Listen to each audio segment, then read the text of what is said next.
নমস্কাৰ মৰমৰ ছাত্ৰ ছাত্ৰীসকল, আজি এটি নতুন ভিডিঅ'লৈ তোমালোক সকলোকে স্বাগতম। আজি আমি আলোচনা কৰিম চতুৰ্থ শ্ৰেণীৰ আমাৰ গণিত কিতাপখনৰ প্ৰথমটি অধ্যায়ৰ পেজ নাম্বাৰ 13ৰ পৰা। তো আমি আগৰ ভিডিঅ'টোত এইখিনিলৈকে সমাধান কৰিছিলোঁ। আজি আমি ইয়াৰ পিছত থকা অংকবোৰ সমাধান কৰিবলৈ চেষ্টা কৰিম। তো মোৰ ভিডিঅ'বোৰ যদি ভাল লাগি থাকে তেনেহ'লে লাইক, কমেণ্ট আৰু শ্বেয়াৰ কৰিবলৈ নাপাহৰিবা। আৰু এনেধৰণৰ নতুন নতুন ভিডিঅ' পাবলৈ মোৰ চেনেলটো ছাবস্ক্ৰাইব কৰিবলৈ নাপাহৰিবা। তো বলক ভিডিঅ'টো আৰম্ভ কৰোঁ। তো ইয়াত কি দি আছে চোৱা, মহাবিদ্যালয় এখনৰ পুথিভঁৰালত থকা বিভিন্ন বিষয়ৰ কিতাপৰ সংখ্যা চাওঁ আহা। ইয়াত গণিত কিতাপ কিমানখন আছে? 2302খন, ইংৰাজী আছে 2250খন আৰু অসমীয়া আছে 3120খন। একক, দশক, শতকৰ ঘৰত এনেকৈ, হাজাৰৰ ঘৰত এনেকৈ বিস্তাৰ কৰি লিখিছে। এতিয়া আমাক কি কৰিব লাগিব ইয়াত? এতিয়া ইংৰাজী আৰু অসমীয়া বিষয়ৰ কিতাপৰ সংখ্যাৰ তুলনা কৰি চাওঁ আহা। তো এতিয়া আমাক সংখ্যাৰ তুলনা কৰিব, মানে কোনটো সংখ্যা ডাঙৰ কোনটো সংখ্যা সৰু এইটো তুলনা কৰিবলৈ আমি কেনেদৰে তুলনা কৰিব লাগিব তাকে ইয়াত শিকাই দিছে। তো তুলনা কৰিবলৈ আমাক প্ৰথমতে কি কৰিব লাগিব? চাব লাগিব যে সংখ্যা দুটা একে অংকযুক্ত হয়নে নহয়। ইয়াতো 1, 2, 3, 4টা অংকযুক্ত, 1, 2, 3, 4 এইটোও 4টা অংকযুক্ত। গতিকে যদি একে অংকযুক্ত হয় তেনেহ'লে কি কৰিব লাগিব? প্ৰথমতে প্ৰথমৰ সংখ্যাটো চাব লাগিব। প্ৰথমৰ সংখ্যা দুটাৰ যদি বেলেগ বেলেগ হয়, যিটো সংখ্যা ডাঙৰ সেই সংখ্যাটোৱে ডাঙৰ হ'ব। এতিয়া ইয়াত চোৱা, এইটোও 4টা অংকৰ, এইটোও 4টা অংকৰ। গতিকে প্ৰথমৰ সংখ্যাটো ইয়াত আছে 2, ইয়াত আছে 3। যিহেতুকে 3 ডাঙৰ, গতিকে 3120 এই সংখ্যাটো ডাঙৰ। 2250তকৈ 3120 এই সংখ্যাটো ডাঙৰ। তাৰপিছত দিয়া আছে, যদি দুটা সংখ্যা প্ৰথম সংখ্যাটোৰ কি সংখ্যা দুটাৰ প্ৰথম অংক দুটা যদি একে একে হয়। এতিয়া ইয়াতো 4টা অংকযুক্ত, ইয়াতো 4টা অংকযুক্ত। ইয়াত প্ৰথম সংখ্যাটো 2, ইয়াতো প্ৰথম সংখ্যাটো 2। গতিকে আমি এতিয়া কি কৰিম? তাৰ পিছৰ অংক দুটা চাম। ইয়াত আছে 3, ইয়াত আছে 2। গতিকে 3 যিহেতুকে ডাঙৰ, গতিকে 2302 সংখ্যাটো 2250 সংখ্যাটোতকৈ ডাঙৰ হ'ব। ঠিক সেইদৰে ইয়াত কি দি আছে চোৱা, ইয়াত আছে 2025 আৰু ইয়াত আছে 2052। ইয়াত কি আছে চোৱা, ইয়াতো 2 আছে, প্ৰথম সংখ্যাটো 2, ইয়াতো প্ৰথম সংখ্যাটো 2, ইয়াতো প্ৰথম সংখ্যাটো দ্বিতীয় সংখ্যাটো 0, ইয়াতো দ্বিতীয় সংখ্যাটো 0। এতিয়া আমি কি কৰিব লাগিব? একক, দশক, দশকৰ ঘৰৰ সংখ্যাটো চাব লাগিব। তাৰ পিছৰ সংখ্যাটো চালে, অংকটো চালে কি হ'ব? ইয়াত আছে 2, ইয়াত আছে 5। গতিকে যিহেতুকে 5 ডাঙৰ, গতিকে 2025তকৈ 2050 সংখ্যাটো ডাঙৰ হ'ব। এতিয়া এই নিয়ম ব্যৱহাৰ কৰি উপযুক্ত চিনটো খালী বাকচত বহুৱাব দিছে। এইবোৰ চিন কেনেকৈ বহুৱাব লাগিব তোমালোকতো জানাই নিশ্চয়। ডাঙৰ সংখ্যাটো এই মুখফালে থাকে, আগফালে থাকে, আৰু পিছফালে কি থাকে? সৰু সংখ্যাটো থাকে। ঠিক আছে। তো ইয়াত কি আছে? 3180, 3810। এককৰ ঘৰত ইয়াত কি আছে? একক, দশক, শতক, হাজাৰ ঘৰত কি আছে? 3, ইয়াত হাজাৰৰ ঘৰত আছে 8। গতিকে এতিয়া পিছৰ অংকটো চাম। ইয়াত আছে 1, ইয়াত আছে 8। গতিকে যিহেতুকে 8 ডাঙৰ, গতিকে 3810 সংখ্যাটো ডাঙৰ, আৰু ডাঙৰ সংখ্যাটো মুখফালে থাকে। পিছৰটো চাওঁ কি আছে? 2006 আৰু 6002। ইয়াত প্ৰথমত আছে 2, ইয়াত প্ৰথমত আছে 6। যিহেতুকে 6 ডাঙৰ, গতিকে এই সংখ্যাটো ডাঙৰ হ'ব। ইয়াত আছে 5, ইয়াত আছে 4। যিহেতুকে 5 ডাঙৰ, গতিকে এই সংখ্যাটো ডাঙৰ হ'ব। ইয়াত আছে 9, ইয়াতো আছে 9। ইয়াতো 1 আছে, ইয়াতো 1 আছে। ইয়াতো 0, ইয়াতো 0, ইয়াতো 7, ইয়াতো 7। গতিকে এই সংখ্যা দুটা কি হ'ব? সমান সমান। 4, 4, 3, 3, 9, ইয়াত আছে 7। দশকৰ ঘৰত এই সংখ্যাটোত আছে 9, এই সংখ্যাটোত আছে 7। যিহেতুকে 9 ডাঙৰ, গতিকে এই সংখ্যাটো ডাঙৰ হ'ব। এতিয়া ইয়াত চোৱা কি আছে? 2, ইয়াত আছে 4। গতিকে 4 যিহেতুকে ডাঙৰ, গতিকে এই সংখ্যাটো ডাঙৰ হ'ব। পিছৰ অংকটো কি দিছে চোৱা, 2 নম্বৰটো, বন্দনাহঁতৰ ঘৰৰ বিদ্যুৎ মাচুল মে' মাহত কিমান হয়? মে', জুন আৰু জুলাই মাহত ক্ৰমে মানে মে' মাহত হৈছে 1025 টকা, জুন মাহত 1090 টকা আৰু জুলাই মাহত 1200 টকা হ'লে উল্লেখ কৰা কোনটো মাহত বিদ্যুৎ মাচুল আটাইতকৈ বেছি আৰু কোনটো মাহত আটাইতকৈ কম আমাৰ উলিয়াব দিছে। ডেছ মাহত আটাইতকৈ কম। মে' মাহত কিমান? এই সংখ্যা তিনিটাৰ কোনটো আটাইতকৈ সৰু এইটো চালে আমাৰ হৈ যাব। 1025, 1090 নে 1200। গতিকে ইয়াত আছে 1, ইয়াত 1, ইয়াতো 1, তিনিওটাতে 1 আছে। এতিয়া আমি চাম 2 নম্বৰ সংখ্যাটো, মানে একক দশক শতকৰ ঘৰৰ সংখ্যাটো। ইয়াত আছে শতকৰ ঘৰত 0, ইয়াতো 0, ইয়াত আছে 2, গতিকে এইটো সংখ্যা কাটি গ'ল। এতিয়া এই দুটা, ইয়াত দশকৰ ঘৰত আছে 2, ইয়াত দশকৰ ঘৰত আছে 9, গতিকে যিহেতুকে 2 সৰু, গতিকে এই সংখ্যাটো হ'ব আমাৰ আটাইতকৈ কম। মানে প্ৰথম মাহ কি আছে? মে' মাহত, গতিকে মে' মাহত আটাইতকৈ কম বিদ্যুৎ মাচুল হৈছে।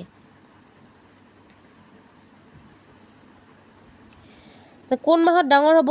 এই তিনিটা সংখ্যাৰ ভিতৰত চোৱা, তিনিটাতে প্ৰথমতে 1 আছে আৰু শতকৰ ঘৰত কি আছে? ইয়াত আছে 0, ইয়াত আছে 0 আৰু ইয়াত আছে 2, গতিকে যিহেতুকে 2 ডাঙৰ, গতিকে এই সংখ্যাটো ডাঙৰ হ'ব। এই 1200 টকা কোন মাহত বিদ্যুতৰ মাচুল হৈছে? জুলাই মাহত, গতিকে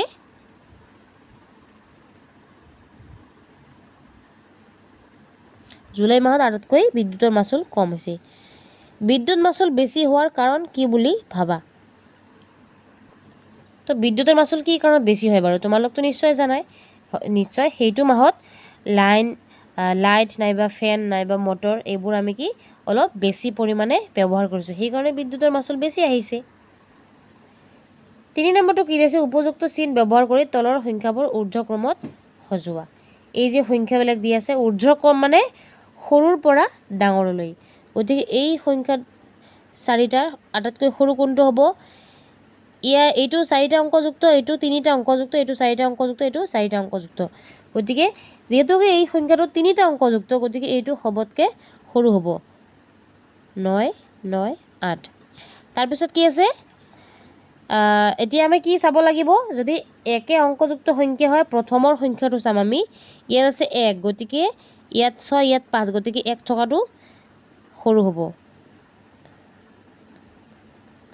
তাৰপিছত 5 থকাটো, যিহেতুকে 6 ডাঙৰ 5 সৰু, গতিকে 5 থকাটো 5, 6, 7, 8। তাৰপিছত হ'ব 6, 0, 3, 1। ঠিক সেইদৰে এইটো কি আছে? প্ৰথমতে কি চাব লাগিব? প্ৰথম ঘৰটো একে অংকযুক্ত আছে, যিহেতু গোটেইকেইটা সংখ্যা। ইয়াত আছে 7, ইয়াত 6, ইয়াত 5, ইয়াত 5, গতিকে 5 থকা দুটা আগতে চাম। 5ৰ পিছত কি আছে? 1 আছে আৰু ইয়াত 5ৰ পিছত আছে 9, গতিকে যিহেতুকে 1 সৰু, গতিকে এই সংখ্যাটো সৰু হ'ব। 5, 1, 8, 0। তাৰপিছতে হ'ব 5, 9, 9, 9। তাৰপিছতে হ'ব, যিহেতুকে 7 ডাঙৰ 6 সৰু, গতিকে এই সংখ্যাটো হ'ব 6, 9, 7, 1। তাৰপিছতে 7, 0, 8, 2। 4 নম্বৰটো কি দি আছে চোৱা? বহাগ বিহুৰ সময়ত কনকৰ মাকে লাড়ু পিঠা আদি তৈয়াৰ কৰাৰ অৰ্ডাৰ লয়। ঠিক আছে, এইবাৰ মাকে পোৱা অৰ্ডাৰবোৰ তলত দিয়া ধৰণৰ। মাকে কি কি অৰ্ডাৰ পাইছে? তিল পিঠাৰ সংখ্যা কিমান? 2350টা। নাৰিকলৰ লাড়ু 1200, মালপোৱাৰ সংখ্যা 1440, সুতুলি পিঠাৰ সংখ্যা 980, মুড়িৰ লাড়ু 1450 আৰু তিলৰ লাড়ুৰ সংখ্যা কিমান? 1890। তাৰপিছত কি হৈছে? লাড়ু পিঠাৰ সংখ্যাবোৰ ঊৰ্ধ্বক্ৰমত লিখো আহা। এতিয়া সবতকৈ সৰু কোনটো এই সংখ্যাকেইটাৰ ভিতৰত? কোনটো হ'ব? যিহেতুকে এই সংখ্যাটো 3 অংক বিশিষ্ট, গতিকে এইটো হ'ব সবতকৈ সৰু।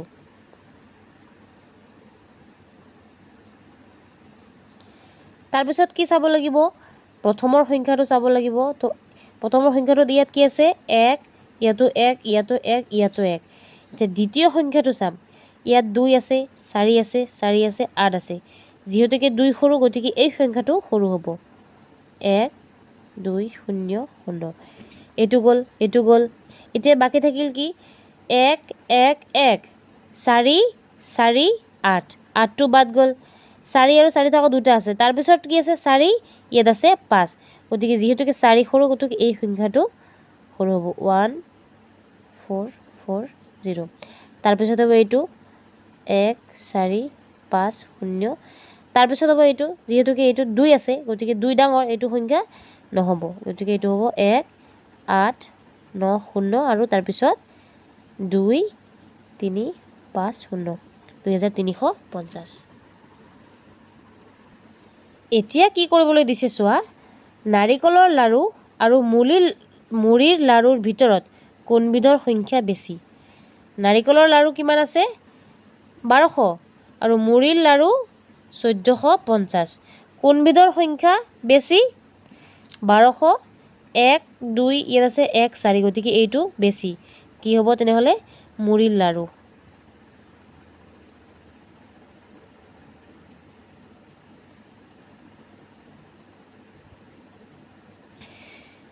তিলপিঠা আৰু তিলৰ লাড়ুৰ ভিতৰত কোনবিধৰ সংখ্যা কম?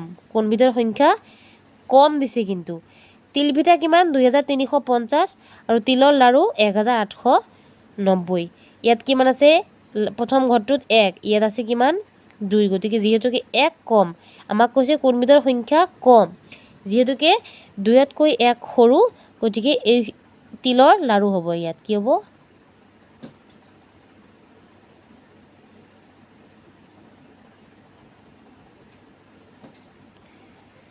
তাৰপিছত তিনিওবিধ লাড়ুৰ ভিতৰত কোনবিধৰ সংখ্যা আটাইতকৈ কম? লাড়ু, তিনিওবিধ লাড়ু কি কি আছে? নাৰিকলৰ লাড়ু, তাৰপিছত আছে মুড়িৰ লাড়ু আৰু তিলৰ লাড়ু। এই তিনিটা লাড়ুৰ ভিতৰত কোনবিধৰ সংখ্যা আটাইতকৈ কম? নাৰিকলৰ লাড়ু 1200, মুড়িৰ লাড়ু 1450 আৰু তিলৰ লাড়ু 1890। ইয়াত 1 1 1, ইয়াত আছে 8, ইয়াত আছে 4, ইয়াত আছে 2, গতিকে কোনটো হ'ব? এইটো সংখ্যা সৰু হ'ব। আৰু এইটো সংখ্যা কি লাড়ু দিছে? নাৰিকলৰ লাড়ু। নাৰিকলৰ লাড়ু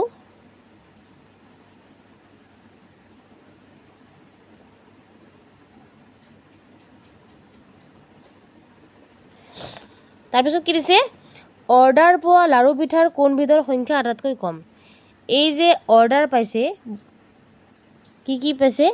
পিঠা আৰু লাড়ু বিভিন্ন ধৰণৰ, তো চবতকৈ সংখ্যা কোনটোৰ কম? 980, কাৰণ এইটো 3 অংকযুক্ত এটা শব্দ, 3 অংকযুক্ত এটা সংখ্যা। তাৰমানে কি হ'ব? এইটো কি? সুতুলি পিঠা।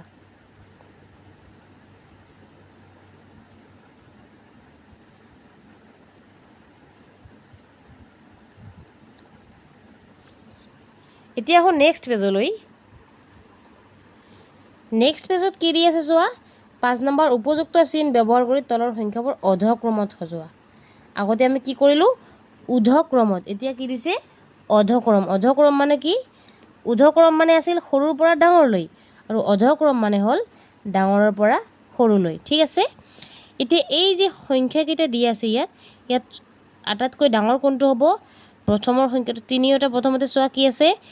গোটেইকেইটা সংখ্যা কিন্তু আমাৰ 4 অংকৰ আছে। ইয়াতো 4টা, ইয়াতো 4টা, ইয়াতো 4টা, ইয়াতো 4টা। এতিয়া প্ৰথমৰ সংখ্যাটো যাম। ইয়াত আছে 9, ইয়াত আছে 1, ইয়াত আছে 4, ইয়াত আছে 4, গতিকে 9 যিহেতুকে ডাঙৰ, এই সংখ্যাটো ডাঙৰ হ'ব। 9 9 9 8। তাৰপিছত 4 থকা কেইটা আছে? 2টা আছে। ইয়াতো 4, ইয়াতো 4, তাৰপিছত আছে 3, তাৰপিছত আছে 3, গতিকে এইটো নহ'ব। এতিয়া দশকৰ ঘৰৰ সংখ্যাটো চাম। ইয়াত আছে দশকৰ ঘৰত 1, ইয়াত আছে দশকৰ ঘৰত 2, গতিকে যিহেতুকে 2 ডাঙৰ, এই সংখ্যাটো ডাঙৰ হ'ব। 4320। তাৰপিছতে হ'ব 4318, আৰু শেষত হ'ব 1985। ঠিক সেইদৰে এইটো কৰিব লাগিব। প্ৰথমতে কি? প্ৰথমৰ সংখ্যাটো চাম। ইয়াত প্ৰথমৰ সংখ্যাটো গোটেইকেইটাৰ কোনটো ডাঙৰ আছে? 7 ডাঙৰ। কিন্তু 7 সংখ্যাটোত চোৱা 3 অংক বিশিষ্ট। ইয়াত 3টা অংক আছে আৰু এইবোৰত 4টাকৈ অংক আছে, গতিকে এইটো সৰু হ'ব, ডাঙৰ নহ'ব। এতিয়া 4 অংকৰ সংখ্যাকেইটাৰ ভিতৰত প্ৰথমতে কাৰটো ডাঙৰ আছে? 4, এইটো ডাঙৰ, গতিকে এইটো সংখ্যা ডাঙৰ হ'ব। 4 2 1 8, তাৰপিছতে আছে কাৰ? 2 0 2 5 1 3 8 2, তাৰপিছতে হ'ব 7 8 0। 6 নম্বৰ কি দি আছে চোৱা, তলৰ ফুলপাহৰ প্ৰতিটো পাহিত এইটো এটা ফুল, এইবোৰ এটা এটা পাহি। একোটা ঐতিহাসিক ঘটনাৰ উল্লেখ আছে। এই যে একোটা ঘটনা লিখি দি আছে, এইবোৰ একোটা ঐতিহাসিক ঘটনা। ঘটনাসমূহৰ সময় অৰ্ধক্ৰমত লিখো আহা। কি অৰ্ধক্ৰম মানে ডাঙৰৰ পৰা সৰুলৈ। এই যে সময় মানে চনবিলাক যে দি আছে, এইটো কি আছে 1935 খ্ৰীষ্টাব্দত জ্যোতিপ্ৰসাদ আগৰৱালাই জয়মতী কথাছবি নিৰ্মাণ কৰিছিল। 2023 খ্ৰীষ্টাব্দত কি হৈছে 23 আগষ্টত চন্দ্ৰযান 3ৰ বিক্ৰম লেণ্ডাৰে চন্দ্ৰৰ দক্ষিণ মেৰুত অৱতৰণ কৰিছিল। এনেদৰে বহুতকেইটা ঐতিহাসিক ঘটনা ইয়াত উল্লেখ আছে। এতিয়া আমি এই চনবিলাক কি কৰিম, অৰ্ধক্ৰমত লিখিম।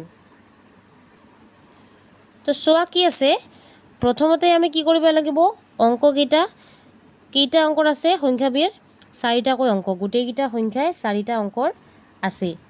তাৰপিছত কি চাব লাগিব, প্ৰথম অংকটো চাব লাগিব। তো প্ৰথম অংকটো ইয়াত 1 1 1 1, ইয়াত আছে 2, গতিকে 2 যিহেতুকে ডাঙৰ, এই চনটো আমাৰ কি হ'ব, ডাঙৰ হ'ব।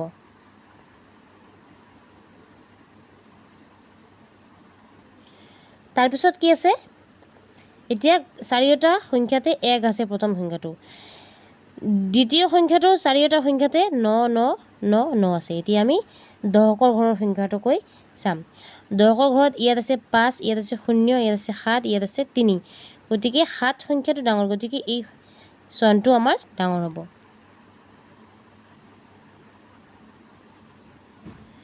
এইটো গ'ল, এতিয়া কি থাকিল 1950 আৰু 1935। এতিয়া 5 আৰু ইয়াত আছে 3, গতিকে 5 যিহেতুকে ডাঙৰ, 1950 ডাঙৰ। তাৰপিছতে হ'ব 1935 আৰু শেষত হ'ব 1901।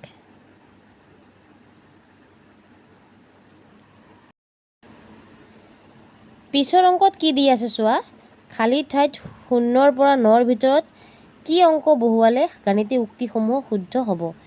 এই যে খালী ঠাই ইয়াত দি আছে, ইয়াত অংককেইটা এইকেইটা কিন্তু ভুল হৈছে হা। তো ইয়াত কি হ'ব, এই খালী ঠাইকেইটাত একেটা অংকই বহিব। তো কি অংক বহুৱালে, এই যে গাণিতিক উক্তি মানে এই চিনটো দিছে মানে এই সংখ্যাটো ডাঙৰ হ'ব, হয় নহয়। তো ইয়াত আমি যদি, ইয়াত কি আছে 7 আছে নহয় জানো, আৰু ইয়াত এইটো সংখ্যা সৰু হ'বলৈ হ'লে ইয়াতো 6 আছে, ইয়াতো 6 আছে, গতিকে ইয়াত 7 আছে, এই 7তকৈ যদি সৰু বনাই দিওঁ এই সংখ্যাটো, তেনেহ'লে কি হ'ব, এই সংখ্যাটো সৰু নহ'ব জানো। এই ইয়াত শতকৰ ঘৰত থকা অংকটো যদি আমি এইটো সংখ্যাৰ শতকৰ ঘৰত থকা অংকটোতকৈ সৰু কৰি দিওঁ, ইয়াত 7 আছে, ইয়াত আমি 5 কৰি দিলোঁ, তেনেহ'লে কি হ'ব, এই সংখ্যাটো আমাৰ সৰু হৈ গ'ল। তো ইয়াত 5, ইয়াতো 5 কৰি দিব, একে অংক দিলে হ'ল হা, ইয়াতো 5। তেনেহ'লে ইয়াত আছে 6545, ইয়াত আছে 6745, গতিকে এই 45 সংখ্যাটো আমাৰ কি হ'ব, এইটো সংখ্যা আমাৰ সৰু হ'ব, এইটো সংখ্যা ডাঙৰ হ'ব। তো খালী ঠাইত কি বহিব, 5। তো ইয়াত চোৱা কি আছে, এইটো সংখ্যা ডাঙৰ হ'ব। ইয়াত প্ৰথমৰ সংখ্যাটোত কি আছে, 4 আছে, ইয়াত আমাৰ 4তকৈ ডাঙৰ সংখ্যা যদি বহাই দিওঁ, তেনেহ'লে এই সংখ্যাটো ডাঙৰ নহ'ব জানো। 4তকৈ ডাঙৰ এটা সংখ্যা বহাই দিলে কি হ'ব, 5 বহাই দিলোঁ, নাইবা 6, নাইবা 7, নাইবা 8, নাইবা 9, যিকোনো এটা অংক বহাই দিলে হ'ল। আমি ইয়াত 8 দিলোঁ, 8 7, ইয়াতো 8 দিওঁ, ইয়াতো 8, ইয়াতো 8, হয় নহয়। এতিয়া 8000, এইটো 4000, গতিকে এই 8000 সংখ্যাটো আমাৰ কি হ'ব, ডাঙৰ হ'ব, এই উক্তিটো শুদ্ধ হ'ব। এতিয়া উপযুক্ত স্থানত এই চিনবিলাক বহুৱাব লাগিব। 5007 1, 5007 শতক আছে, আৰু ইয়াত 5007 1, তেনেহ'লে কোনটো ডাঙৰ হ'ব, এইটো ডাঙৰ হ'ব। 6072 দহ আৰু 1, ইয়াত আছে 6027 দহ, 27, ইয়াত আছে 72, গতিকে এই সংখ্যাটো ডাঙৰ হ'ব। ইয়াত আছে 7095, ইয়াত আছে 7095, গতিকে এই দুটা কি হ'ব, সমান হ'ব।